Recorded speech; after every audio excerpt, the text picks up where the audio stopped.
past, phantoms of a world gone by, speak again the immortal tale. The Haunted Hotel.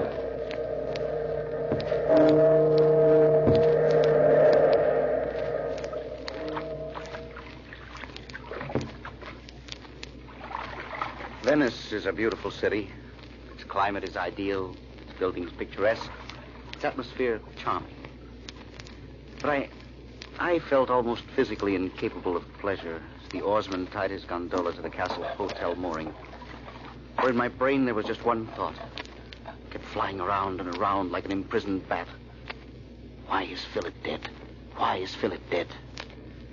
And it was this that had brought me clear across an ocean to Venice. Good evening, senor. You have a reservation for Henry Westwick? Yes, senor. It was you who requested a northeast room on the ground floor, was it not? That's right, overlooking the canal. You are lucky. In the very next mail, another American named Miss James asked for the same room. Oh? But, of course, you had the priority. Oh, I'm Miss James. Does that mean I can't have room 14? Sorry, Signorina, I am afraid so. Unless, of course, you can persuade Mr. Westwick to trade with you. Yours is number 15, next door to the young man here, but without a view of the canal. You wouldn't like to exchange, would you, Mr. Westwick? I wish I could be more gallant, Miss James, but I have a special reason for wanting 14. Boy, yes. Take these bags, room 14 and 15. Just follow the page, senor, signorina. Thank you. A special reason?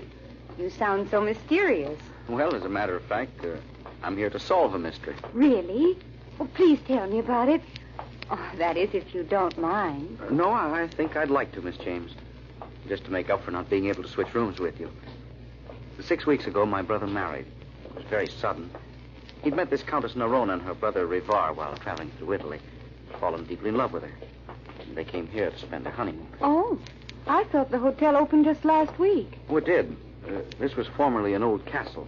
Philip rented it for a month. He was scheduled to leave the day before remodeling began. But something happened? He was only here 2 weeks when he died. How shocking. Not only that, but when I wrote to his wife for more particulars, I got no reply. She and her brother seemed to have vanished off the face of the earth. It took me a month to wind up my business affairs, but I'm determined to stay here until I find out exactly what happened to Philip. How? Why? Yes, I can understand how you'd feel about your brother, Mr. Westwick. But you haven't told me the reason you want room 14. Oh, that was the master bedroom. I've got a hunch. If Nerona left any clue, it will be there.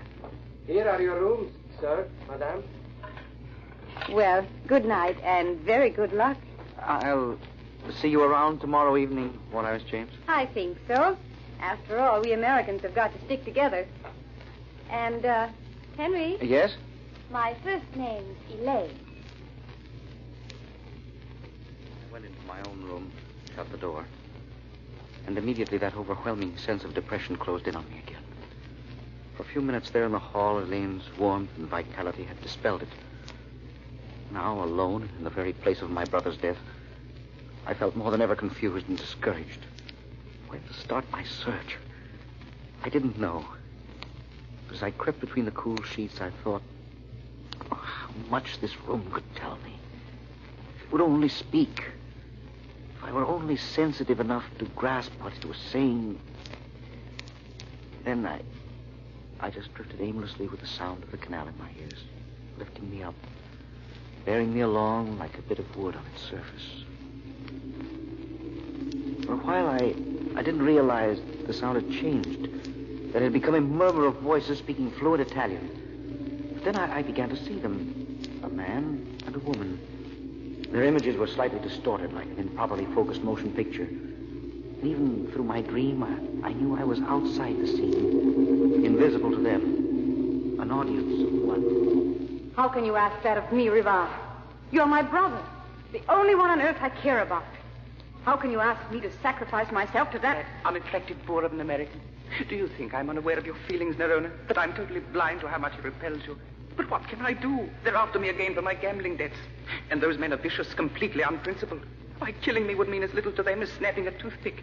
And surely you don't want my death on your soul. Oh, please, Rivar. Don't try to work on my sympathies. You sound like such a fool. But, Nerona, he's not an unkind man. Didn't he lease this castle for us and let us move in just on the hope that you'd marry him? Keep still, can't you? Very well. I shall send Westwick a note by messenger saying I accept his proposal. What's today's date, Riva? It's the 16th. December 16th. And thank you, Nerona. I don't know which happened first. The screen going blank or my mind refusing any more of the vision. But suddenly I found myself sitting up straight in bed, my eyes wide open, my hands digging convulsively into the quilt on each side of my sweat-soaked body. Oh, a horrible nightmare, I thought.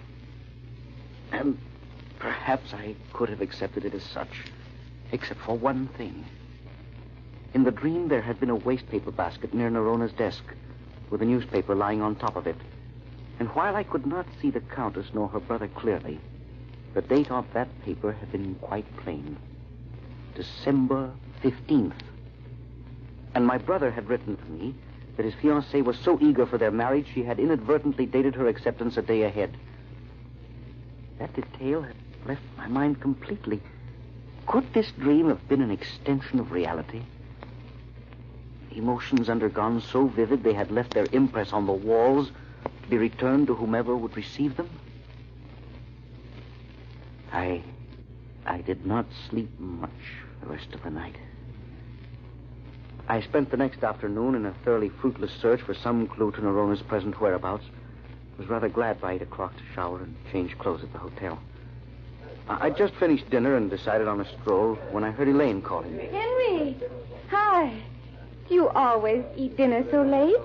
I waited for hours and hours, and then I decided I was just too hungry. Well, I am flattered. Want to go for a walk with me? I'd love to. And you needn't be so pleased with yourself. It really isn't any special accomplishment of your own that you're the only decent-looking male in the hotel. Thank you for that left-handed compliment. And are you going to chase me all over the place, Elaine? Oh, madly. Tell me, how did today's sleuthing go, Sherlock? Oh, not very well, I'm afraid. The only new factor I've discovered is that no one in all Venice seems to have ever seen Nerona. Why, that's incredible. I know. But Philip alone signed the lease, and then he and Nerona and Rivar moved into the castle. That much the real estate agent told me. How about the servants? Surely they must have seen her. Well, there was only one. A man named Ferrari who'd been with the Countess a long time. Now, he's disappeared completely. Oh, I suppose they took him with them, wherever they've gone. You have got a puzzle, haven't you? Well, even if I did discover that Philip was murdered, I still don't have the faintest idea of what his murderess looks like. And nobody seems familiar with their titles. Probably phonies. Say, I never thought of that. You know, Elaine? What? I'm not sure, of course, but there really may be something under that hair. Why, Oh, ouch. And I shall wear my brass knuckles in the future. Madam, please, I have a very delicate stomach. Did you hear the sound it made when you belted me? Idiot. That was my bracelet. See? 6 tiny sleigh bells on a silver chain. Oh, well, I thought that they only put sleigh bells on horses. Oh, you... Ow! Maybe we'd better get back to the hotel before you really get angry. Then you'll have to carry me home. I've never met a girl like Elaine before. Pretty, intelligent, with a sense of humor, all at the same time. It was with the greatest reluctance that I finally consented to our saying goodnight, to making her promise that she'd see me next evening. But was that the only reason I wondered? Was I afraid that I might have another dream? I pulled the cover up to my shoulders. And almost instantly, as if it had been impatient for my coming, the dream began again. I can't stand him any longer, Riva. Not another day. We've been married just 2 weeks, and already he's scrimping. Already he's being economical. Why don't you take the bus, Nerona, instead of a cab? It's just as comfortable. And he seems to think that paying my debts absolves him of all other responsibility toward me. And what's more, that I should be eternally grateful to him for it. Has he said anything about those suits I bought? No, he hasn't seen the bills yet. Oh, it's hard enough on you, I'll admit, but how about me? He just stays in that library, reading all the time, and refuses even to let me go outside the door without him. Riva, I'm leaving him. No. Why not? We've paid off those gangsters you call your friends. Look, let's not fool ourselves, Nerona. We'll always be spending more than we've got. We can't throw him away. Just yet. Baron Rivar, Mr. Westwick wants to see you. I'm afraid it's that tailor bill. Oh, Lord. Now I'll have to stand there like a disobedient little boy while he gives me a dressing. I said I thought you were out of the house, but he'd seen you come in. How's your cold, Ferrari? Oh, not too good, Countess. Not too good. If only there was some way to have Westwick's money without his presence. Or if we could just make a quick killing and...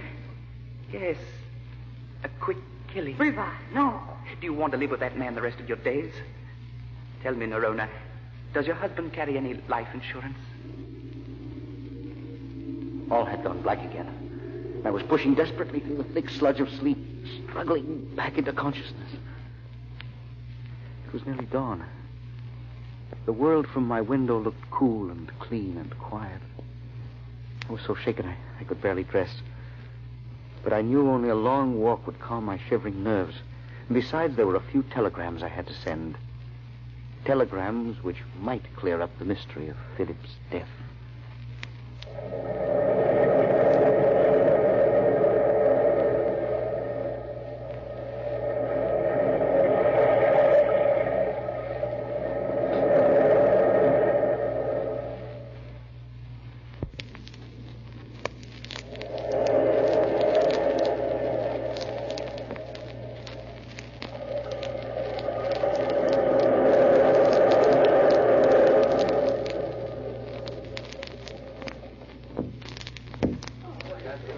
The day went well, incredibly better than I'd hoped. And yet, getting my key from the desk that evening, I realized I was right back where I started. I walked down the corridor and hesitated in front of Elaine's door. Should I knock and say hello? Or wait till I was dressed for dinner? And that problem was quickly solved. Good evening. Well, how did you know I was here? Well, ours are the only rooms at the end of this hall. I heard you walk by and stop, and no sound of a key. For a moment, you had me worried. I thought you were psychic. Oh, I am. Didn't you know? I'm the seventh daughter of a seventh son of a seventh son. They slipped me in because they thought they were getting in a rut. Really? Oh, then I don't have to tell you what I found out today, do I? Oh, you know it already. Oh, come on inside, you horrible creature, and stop keeping me in suspense. Now, tell me all about it. Well, I feel like a pawn in a chess game, Elaine. The minute my side forges ahead, something occurs to checkmate it. Like what, for instance? Well, like discovering Philip had been insured for $50,000. $50,000? I telegraphed all the insurance companies in America today, and one of them cabled the information immediately. Why, Henry, you're brilliant. Whatever gave you the idea? Well, I've been having... It was just a hunch. They gave me the name of Philip's examining physician here in town who filled in the death certificate, and I checked up on him this afternoon. Yes? No. Straight as a die. Got the best reputation of any doctor in Venice. Now, he swears my brother died of bronchitis, and, well, I'm sure the insurance examiners weren't any too cheerful about handing out $50,000, especially with only one premium paid on it, but they believed him. Oh, that means a dead trail again, huh? I'm afraid so. Oh, Henry, I wish I could help you. If there were only something I could do. I'll tell you what, Elaine. Get into a fluffy dress and clasp those funny little sleigh bells around your wrist, and we'll go out and really see Venice tonight. Okay, Henry. I'll meet you in the lobby in 10 minutes. What? You've been trying to act gay all evening. That's exactly what it's been. An act. I'm sorry, Elaine. I didn't mean to worry you with my troubles. You worry me much more when you won't tell me. What worries you? I know you're tired. It's nearly 2 o'clock, and you've been yawning for the past half hour. Elaine, would you think me crazy if I told you I was afraid to go back into my room? Afraid to go to sleep? But why? I have the most hideous dreams. All about Philip, the Countess, and her brother. Oh, good heavens, Henry. That's perfectly natural. The three of them are constantly on your mind. And you are using Norona's old room. But the nightmares seem to be planned. They seem to have a purpose behind them. Look, if you wish, I'll gladly change rooms with you. No, thanks a lot, Elaine. But the least I can do for whatever's trying to give me the message is to receive it. Good night.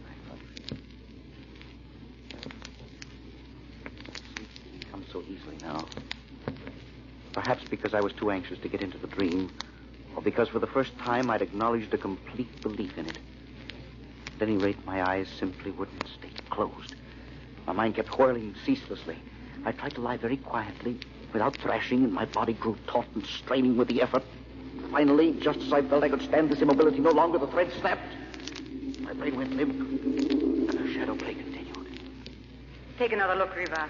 He promised he'd come immediately. The doctor's not here yet, Nerona. Do you think I'm blind? No. I'm sorry. It's just nervousness, I guess. Poor sister. Never mind. It'll be all over with by tomorrow. Yes, Ferrari.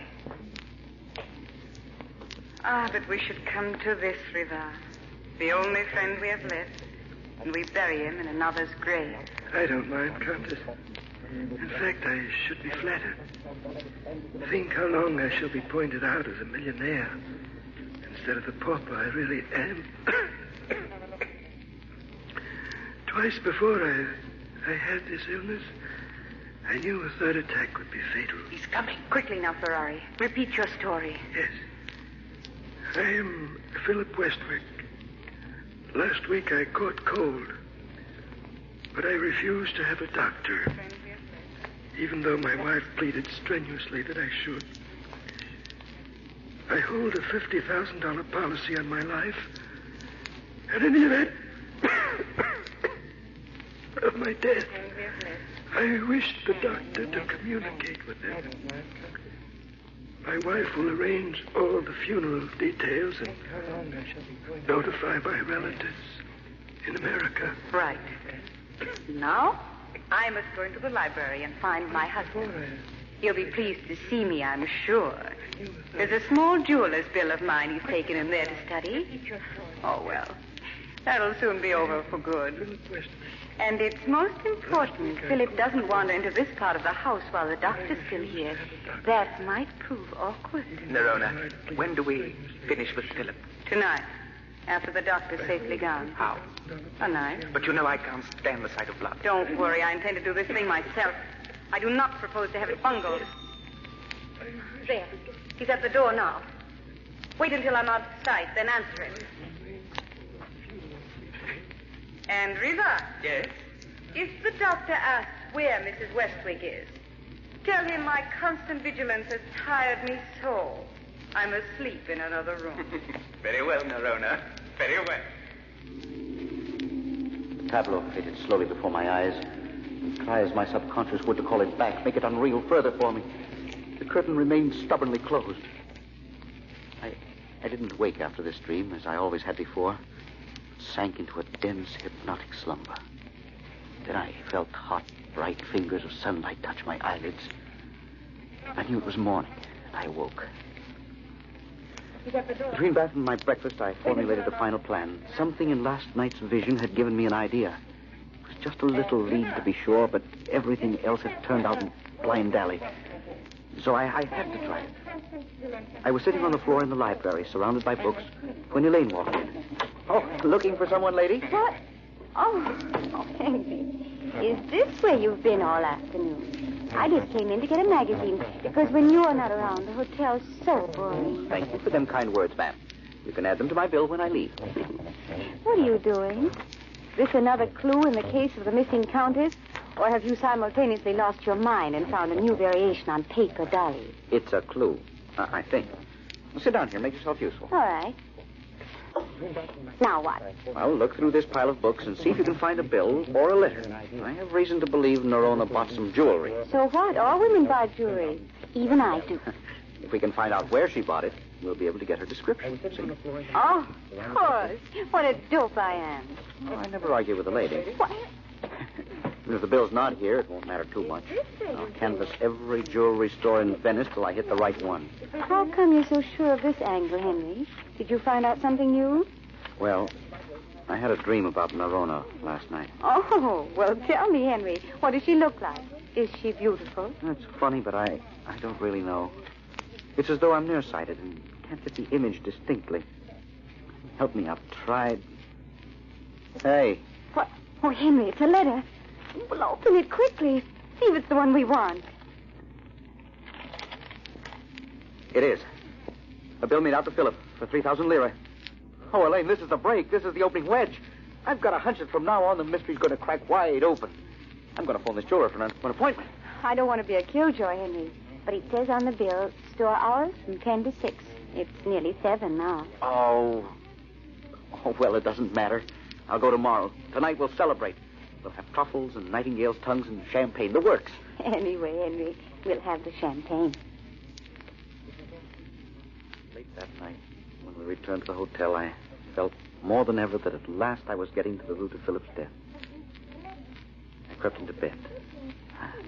I could wait for the dream calmly now, because I was no longer running around in circles, right at the threshold to my brother's vengeance. I recognized the corridor outside my own door, and Rivar and Nerona walking softly toward it. You're sure you can do it? I'm not afraid. I'll go through with my end of it. Just be sure you don't mess up yours. Remember now, the biggest wine cask you can find in the cellar. And so a wide enough hole in the top so the body will go through. Have you got the knife? Of course. Now go, for heaven's sake. You make me nervous. I watched her. With an icy, agonized horror no earlier dream had produced, she stealthily opened the door. I could see Philip at the window, his back toward us, gazing out over the canal. I didn't seem to hear her footsteps sliding across the floor, coming nearer and nearer to him. I wanted to shout, scream at him, warn him against Nerona. But I knew I was just a spectator, watching a hideous motion picture, and I could not change this ending. She stopped then, motionless, just in back of him. I saw her hand come up slowly, with a sharp, slender knife, the blade glittering up brightly as the bracelet on her wrist. Just as it started downward for the final thrust, I heard a familiar sound. It was then I realized the dream had dissolved and that I was gazing up at reality. I grabbed her hand. Ow! Oh, let me go. Elaine, it was you. Let me go. No. Knifing one member of the Westlake family's quite enough. Countess Nerona. One moment more and you'd never have known my identity. Yes, I would. I'd seen your hand with a knife, with a sleigh bell bracelet. So, that gave me away, did it? The last thing your brother ever paid for alive, Henry. If you had not found the bill for it, I shouldn't have tried to kill you tonight. No. When would you have tried to kill me, Countess? Perhaps never. I liked you, Henry. Riva and I learned of your arrival from the shipping news while we were at Milan collecting Philip's insurance from the branch office there. I followed you, of course, to make sure you discovered nothing. However, we were both unfortunate. Especially you, Nerona. Walk in front of me to the telephone. I've got the dagger now, remember.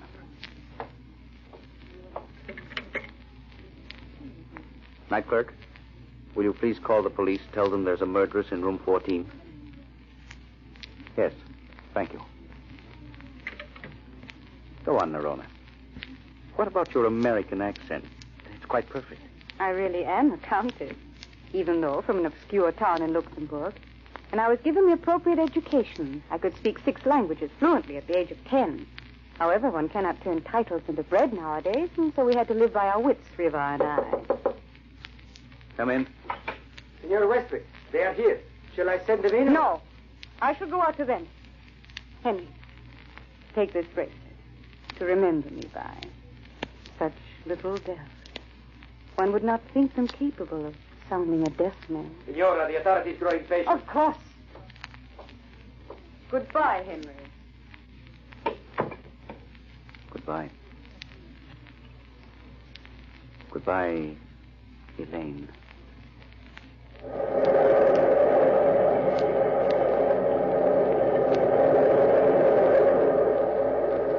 From the time-worn pages of the past, we have brought you the immortal story of the Haunted Hotel.